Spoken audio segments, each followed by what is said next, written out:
Today on Pilgrim Radio's His People, Chris Seiple on their advocacy for global religious freedom and helping Christian refugees in the Middle East. And then we believe that once ISIS is defeated, and we believe that day will come, can we help return all those who have fled persecution back to their homes? Because the Middle East is a stronger, more stable, more civil place when Christians and other religious minorities are present.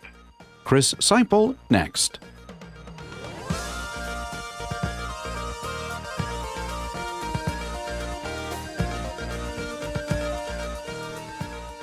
Dr. Chris Seiple is president of the Institute for Global Engagement, which, among other things, encourages governments to protect religious freedom, and it equips citizens to exercise that freedom responsibly.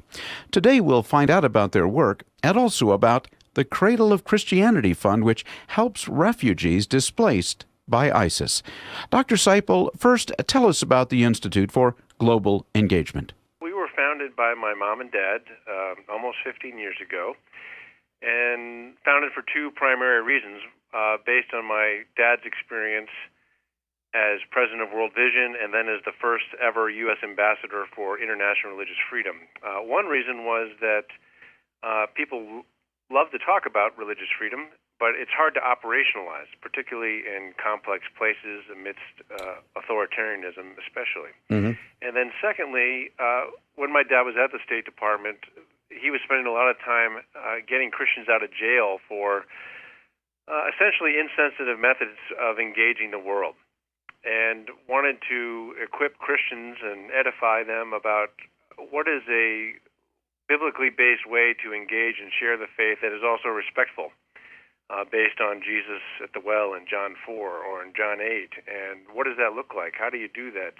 How do you claim the admonition of Christ in Matthew 10:16 to be shrewd as snakes and innocent as doves?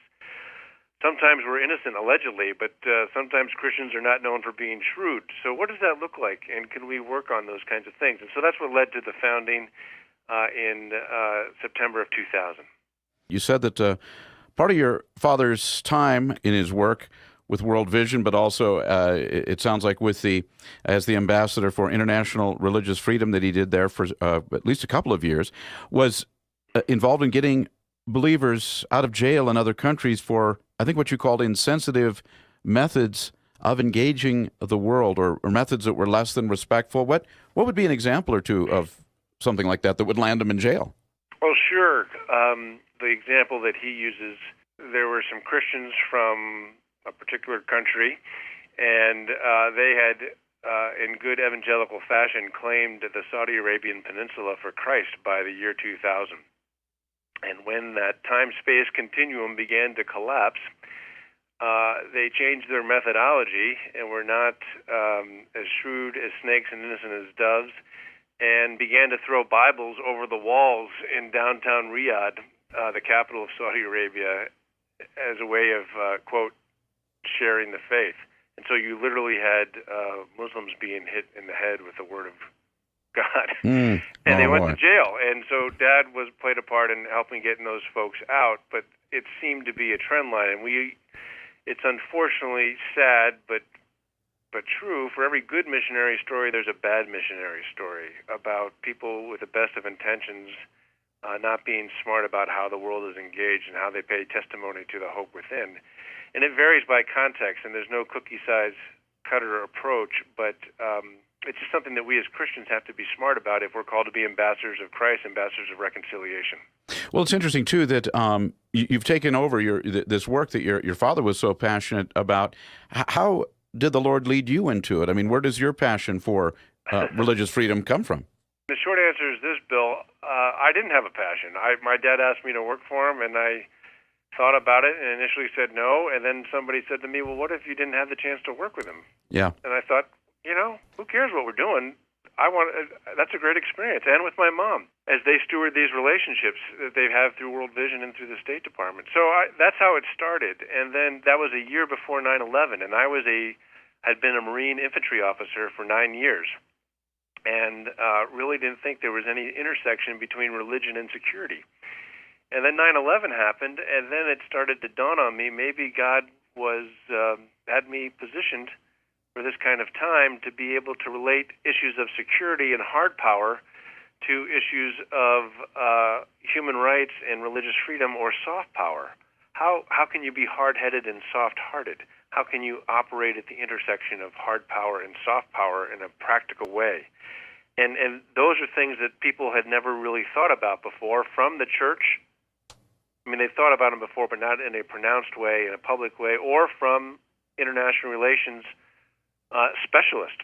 So one tangible reaction to that was I founded the journal, the Review of Faith and International Affairs, because people in the faith community didn't know or were not equipped to talk about international affairs, but people in international affairs were not equipped to engage faith communities. And so we still have the only journal of its kind published by Routledge Press out of UK on faith and international affairs, 11 or 13 years now after 9/11, 14 years.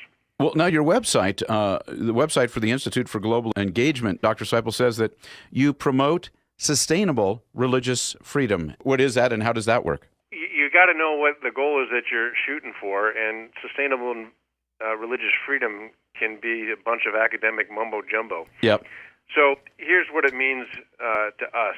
One is it's got to be socially owned from the bottom up. People have to see it as consistent with the best of their faith and best of their culture. Otherwise, it doesn't matter what the law says. People are still going to do what they want and discriminate or whatever the case might be, persecute. But secondly, the law has to protect them, legally protect people and their freedom of conscience or belief. So from the top down, the law has to protect, but then from the bottom up, it has to be socially owned. So then the next question is, okay, how do you create that space or context for the conversation? So you have to have a theory of change. And if you're a donor or you give to different organizations for any issue, you should always ask, what's the theory of change? Is it a positive change, and how do you go about practically implementing that? And so this is my infantry side coming out. How do you walk the ground in the cold light of day and get from A to B? So our theory of change is simply this. One, you have to create a safe space where people who would not otherwise meet on a regular basis. Two, in that safe space, there's got to be some scholarship for a comparative analysis. What have different countries done about religious and ethnic minorities and faith traditions, and how has that interacted with the majority culture? And if you look at it comparatively, can you begin to think about what that might mean in your own context? Third, there has to be a standard of training or education that gets people to be thinking the same way. And this is based on the premise that you can't change behavior unless you change a mindset. And you can't change a mindset unless people have been educated and trained together. So can you get the Ministry for Public Security, legal scholars, religion scholars, faith leaders in the same room, deciding for themselves based on the scholarship available what works in our country? And you know what, Bill, when you have them in the same room having that discussion about other countries in comparison, that's peace building. That's reconciliation. That's people who would not otherwise meet in the same space talking about what's best for their own future. And then the people that graduate from that experience, they become their own network to advocate for change as consistent with the best of their faith, best of their interest. So safe space, scholarship, standard of training, a structure of advocacy from within. 4 S's is our theory of change. And what's key about that is people have been equipped to argue and discuss among themselves from within the culture or country, as opposed to people from the outside telling them what to do. And that's sometimes how, back to insensitive strategies, that's sometimes how Americans or the West are received. We're telling them what to do, and if you do this, I'll give you money. And they don't want that. They're equal before the eyes of God, bear His image, just like all of us. They want to be equipped to make their own decisions. And I have found that that concept of freedom is given to us by God is the same throughout the world, but it has to be engaged in different ways. But the theory of change is a general way of engaging that in different contexts. Well, and it sounds like that idea of sustainable religious freedom in other countries where religious freedom may not be terribly in evidence. I mean, doesn't somebody from the outside kind of have to plant that idea or help to facilitate, as you say, getting all of those different people, those different constituencies in the same room? Exactly. It's based on the model of Jesus at the well. You know, Jesus built a relationship, but then also spoke the truth in love. But He earned the right through the establishment of a relationship. So in our case, I'll give you an example. In Vietnam, we have been able to do conflict resolution, religious freedom, and even religion and citizenship seminars in the most problematic provinces of Vietnam. We've never been denied access anywhere in Vietnam. That's from the bottom up. From the top down, we have done, in the last 2 years, we've done 3 10-day certificate programs in Hanoi, Da Nang in the central part of Vietnam, and Ho Chi Minh City, also known as Saigon. 3 10-day certificate programs on religion and rule of law with over 200 graduates from many of the provinces at national and provincial and even local level.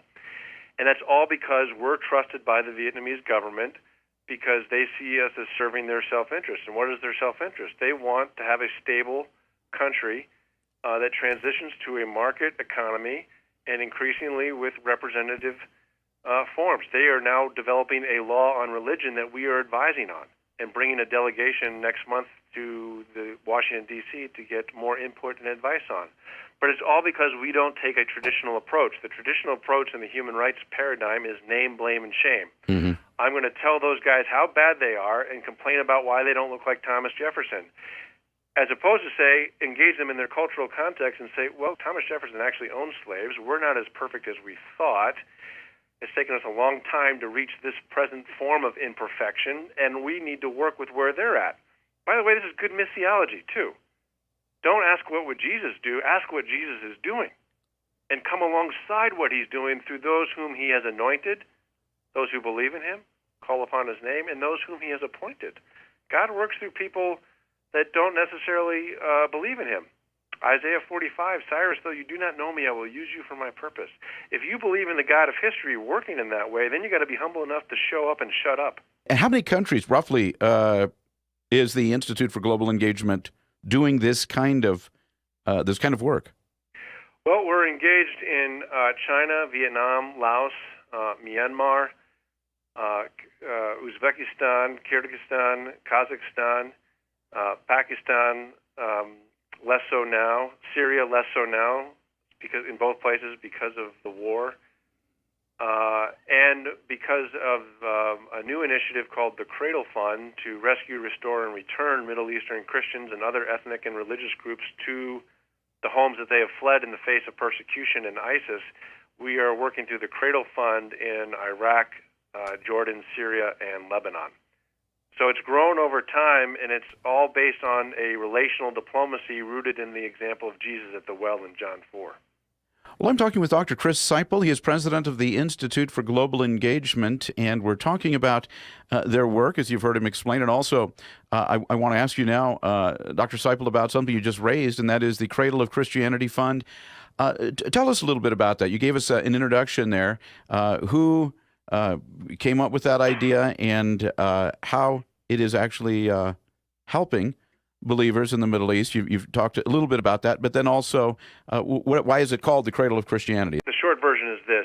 Last fall, I got a call from Mark Burnett and Roma Downing, who obviously are Hollywood producers who did the Bible series on the History Channel, and just recently this AD series that started on Easter Eve called AD, and this is the story of the book of Acts.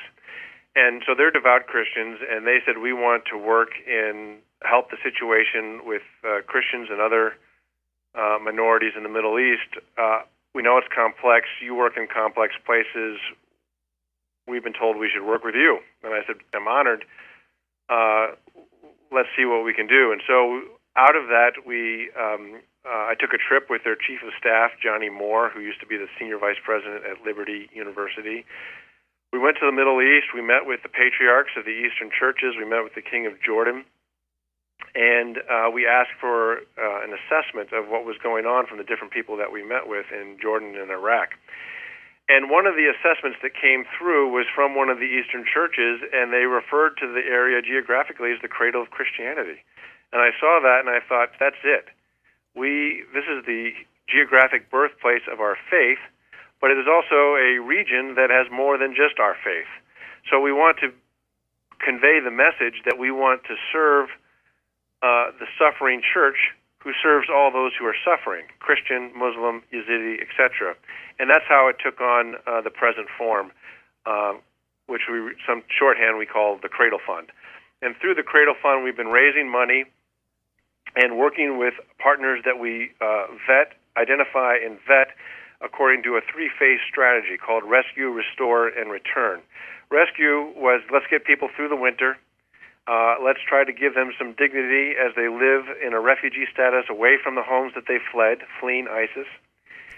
And Restore and Return, the Restore phase means once you're living in a situation that is barely sufficient but sufficient, can we begin to have conversations about what normal life would look like once you returned? Can we begin to build trust between and among the different religious and ethnic groups about what does stability look like? What does governance look like? What is the role of women? Can we talk about sexual violence and trauma and gender-based violence? Can we talk about education, kids, and job creation? We're just now getting to the Restore phase to begin to talk about some of those things in the refugee status. And then we believe that once ISIS is defeated, and we believe that day will come, can we help return all those who have fled persecution back to their homes? Because the Middle East is a stronger, more stable, more civil place when Christians and other religious minorities are present. We believe that. The Christians we've talked to and other minorities we've talked to believe that. And we know that they want to go back.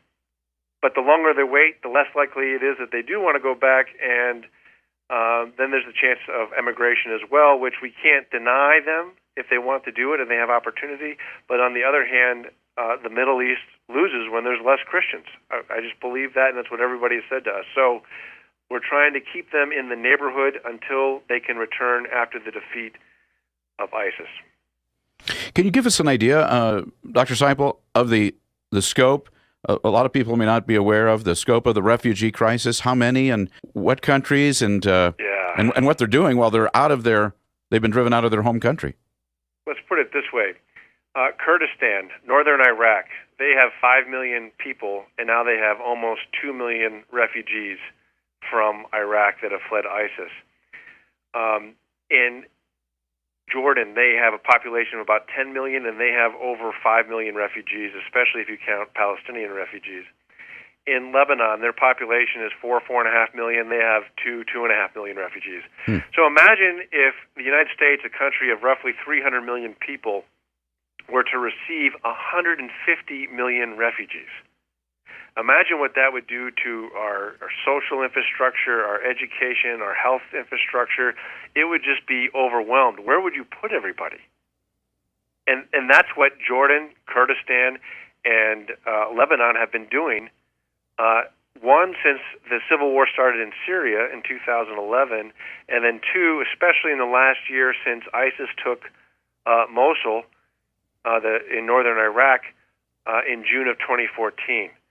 So what we've been trying to do is identify the right partners. We've got 6 or 7 partners that we're working with, some publicly, some privately, and we've been able to serve through those partners. We've been able to tangibly impact through according to their reports that we have 100,000 people.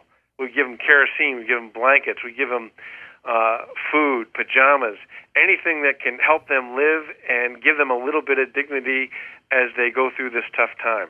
And the mandate of the Cradle of Christianity Fund is rescue, restore, and return. How likely is it that these displaced people, displaced by ISIS, will one day be able to actually return to their homes in their countries? Well, this brings us full circle, Bill, to the idea about Christians being shrewd and innocent. And the innocent part is relief stuff, rescue stuff. We all want to do that. We're all for that, and people are giving generously. But then if they're going to return, we've got to be shrewd and think about what is the coalition, geopolitical, domestic political. What is a coalition that creates enough groundswell to say we have to practically engage and create islands of some kind of good governance and stability in the region where people can begin to live with their deepest differences. Well, you might say, oh, it's too complex. We don't want to do that. The Middle East is a basket case. Yeah. Well, actually, in Kurdistan, people are living with their deepest differences. Yeah, they got their problems, but it's stable. We can invest there. We can invest in building councils where trust is renewed to talk about these issues that I talked about before, from governance to education to gender to job creation. Jordan, the king of Jordan, is a 43rd generation descendant of the Prophet Muhammad, who Muslims believe brought the final word of God. We disagree with them as Christians, respectfully, but the king of Jordan is saying we need Christians. They're integral to the identity of Middle Eastern people.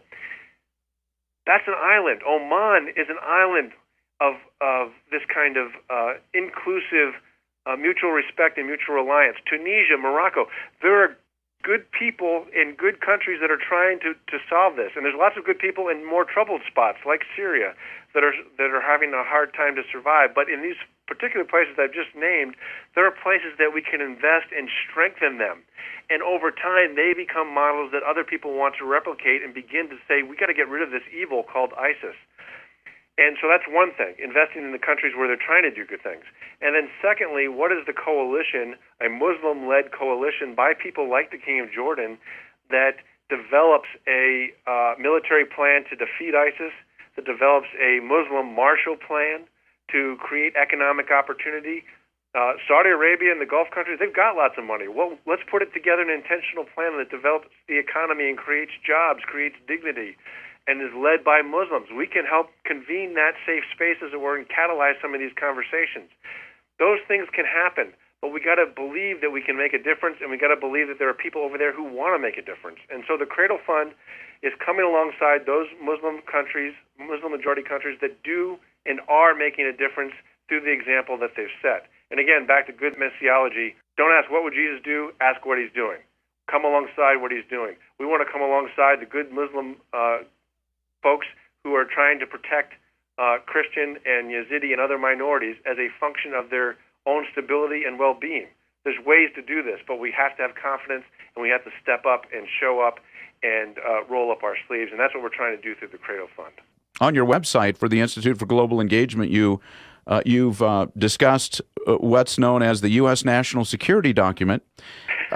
There are omissions there, particularly that of religious freedom. And how important is that the U.S. government be on board with what you're talking about, or is it going to happen more through a nonprofit Christian organization, an NGO, or something like that? Well, the answer is yes. It's got to be not either or, but both and more. The National Security Document is a document, strategy is a document that is mandated by Congress that is supposed to be done every year. Republican and Democratic administrations have varied in whether they do it every year or every 2 or 3 years. This is an update to a 3-year-old document. I think it was last promulgated in 2011. In the discussion of our national security, there's no practical, or there's no mention, but let alone practical discussion of how you integrate religious freedom and faith communities and faith leaders into American foreign policy. So everything we've talked about is really talking about how do we address, if religion is part of the problem, how do we make it a part of the solution? How does the best of faith, a golden rule in any holy scripture, any faith, how does the best of faith defeat the worst of religion when religion is hijacked and used to validate violence against innocent people? That's a really practical discussion. ISIS understands themselves to be Muslim. If we don't understand them in their own self-understanding, how can we engage and produce an effort that has any chance of success? And so my feeling as a guy who used to work at the Pentagon for the Commandant of the Marine Corps, I was in his personal think tank in the late 90s. I was assigned there as an infantry officer to the Pentagon. My feeling is that we have to address these things. We have to name these things. We have to say there's a good part of Islam that can defeat the bad part of Islam, just like there was a good part of Christianity that defeated the bad part of Christianity when Catholics and Protestants were killing each other forever in Europe or in Northern Ireland. This is not a function of a religion. It's a function of the human condition, a function of Jeremiah 17:9, the heart is deceitful beyond all measure. We got to allow for that innate nature, and that there's only one thing that can save us. We Christians think that we've got the truth, and we're ready to die for it. Other traditions have the same feeling, but hey, we'll have that conversation, but can we figure out a way to do it without killing each other? And then have theological discussions about why we believe John 14:6 and why they believe something different. So that's what has to be discussed, and the government has a responsibility to enable those discussions, not as a function of promoting one religion or another, but as a function of promoting the security and protection of American citizens. Because if we ignore religion, we ignore the possibility of solutions that don't involve American military forces. If you would, let us know how listeners can get more information about either the Institute for Global Engagement or the Cradle of Christianity Fund. Pray for these Christians. If you want more details, more stories, we have a resource page at IGE, the Institute for Global Engagement, globalengage.org. The Cradle Fund is an initiative of the Institute for Global Engagement. You can go to cradlefund.org as well. So would appreciate any prayers and any gifts that people can give or connections if people have ideas about how to work in these complicated contexts. You've been listening to His People on Pilgrim Radio. Many thanks to today's guest, Dr. Chris Seiple, president of the Institute for Global Engagement. Now in the news, the National Black Church Initiative, or NBCI, a faith-based coalition of 34,000 churches comprised of 15 denominations and 15.7 million African Americans, has broken its fellowship with the Presbyterian Church USA, or PCUSA, following its recent vote to approve same-sex marriage. The Presbyterian General Assembly, the top legislative body of the PCUSA, voted last June to revise the constitutional language defining marriage. CharismaNews.com reports the Reverend Anthony Evans, NBCI president, noted, NBCI and its membership base are simply standing on the Word of God within the mind of Christ. We urge our brothers and sisters of the PCUSA to repent and be restored to fellowship. Coming up on tomorrow's program, it's Sam Storms on what the New Testament teaches about assurance of salvation and eternal security. The purpose and the promise of our Heavenly Father is, I will never leave you. I will uphold you in your faith. I am committed to you, sealed by the blood of Christ, that I will preserve you in that faith, which is necessary for you to have to be fully and finally saved. That's tomorrow at the same time on His People. Thanks for listening.